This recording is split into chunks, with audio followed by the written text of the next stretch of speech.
Good morning, grade 1. I thought today I would actually show you with a little video our art lesson, and I hope you've been enjoying the art lessons we've done so far. And I know that your teachers are busy doing the theme of space, so we've done that lovely picture with the crayons, with the little planets, and then last week we did a rocket, and today we're going to do a little silhouette drawing. And a silhouette is when something has light shining behind it and it makes whatever you're drawing look black. So I'm going to show you, and we're going to draw a lovely, lovely full moon to start with. And you can use any container. I've just got a little pottery, little jewelry container, but you can use a lid or anything to make a lovely round moon shape. So I'm using a pencil to start with, and there you can see I've made my beautiful moon.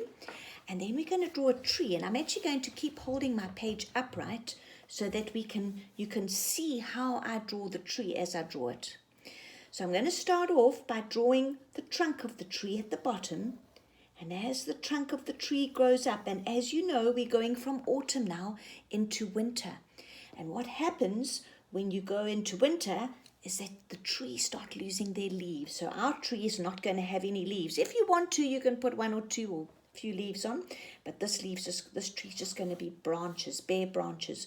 So as my trunk grows up, it's going to start breaking up into branches. So you can decide to break it up into 2 branches or 3 branches, and as that grows, they break up into even smaller branches and smaller branches. So you can just make your tree break up into those smaller branches, thinner branches. And here we go. Let the branches can go actually right off the page. And this one even can go into even thinner little branches. And it going to go across that shape of the moon. And I'm going to allow this one to go off the page. And maybe this one can just break up into thinner branches. So there is my tree against the moon. And once I've done that, I'm going to color in my tree with black permanent marker pen. All right, so I'm going to put my book down now, and I'm going to color that in as quickly as I can. Okay, so I'll just show you what I'm busy doing.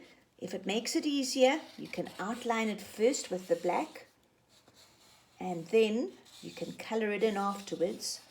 So there you can see the trunk of the tree going up and going up, and then it's breaking up into those thinner branches. And it's silhouetted against the beautiful white of the moon. And then we're going to paint our evening sky afterwards. So, as I said, once you've done that, you're going to color it in with your permanent marker pen and press firmly with your pen. Hopefully your pen isn't going to run out. I feel like this one might be running out and I might have to change it. Let's hope not too much. Okay, going to keep going, pressing firmly with my pen. Right, so that it stands out beautifully. Try not to let any of the white paper show through as you are working with your permanent marker pen. There we go, do the thin branches up at the top. And those branches coming down, joining onto the slightly fatter branches. And here's another thin branch up here. Going right up to the edge here. And then down to the main big thick part of the trunk. Okay. And if you go walking in the evenings, you can often see the trees look black and dark and silhouetted. I'm afraid this pen feels like it's going to start running out in a minute. Hopefully we can just make it to the bottom. Okay, so there we go. There's our silhouetted black tree, and you can very lightly see the shape of the moon. So I'm going to put my page down now, and you are then going to start drawing the beautiful night sky. And with that, you can either choose to do, if you have watercolor paints at home, and do dark blues and dark purples, or if you've got pencil crayons, you can use a mixture of your dark navy blues into darker purpley blues. just to give a beautiful sort of, not late night, but as it's getting deeper and darker. So it's just going from the lighter blues of the day into the dark colors of the night, and it makes those very dark, what we call like navy blue colors. So I'm going to actually use watercolor paints and a brush, and I'm going to try and see if I can find some really dark, deep blues with my brush. Let me see if I can find a different paintbrush over here. Okay. So there we go. And I'll just pick it up so you can see what I'm doing. And I'm going to paint all the way around up to my moon, dipping my brush in the water. And as I say, if you don't have watercolor paints at home, you can do this with pencil crayon or crayon, pastels, whatever you have at home. Don't want you to have to stress and go and buy things, so just use whatever you've got at home. And there you're going to draw that beautiful, you're going to have to go really carefully around the moon so that you don't go over the edge of the white moon.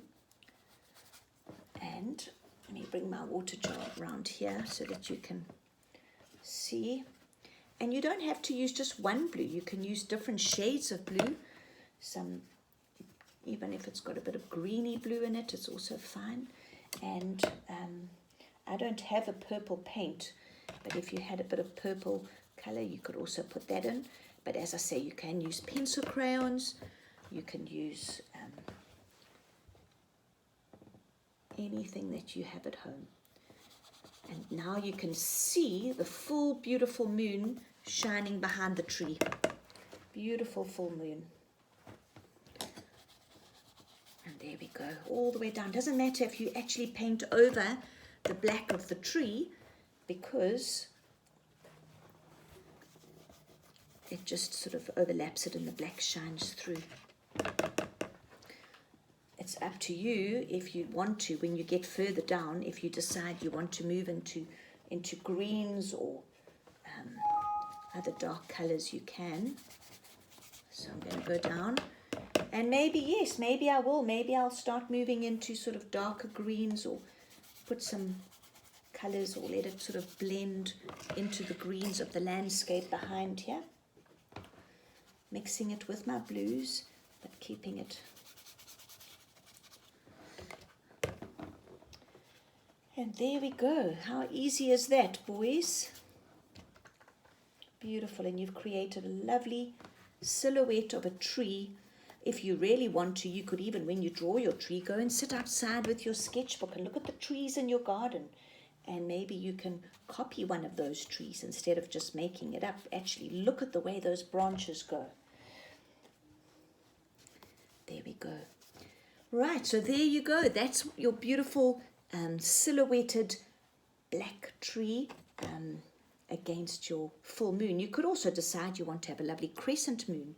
It doesn't have to be a full moon. Then you can draw it as a crescent. Enjoy, and we'll see you again for another art lesson next week, grade ones. Bye.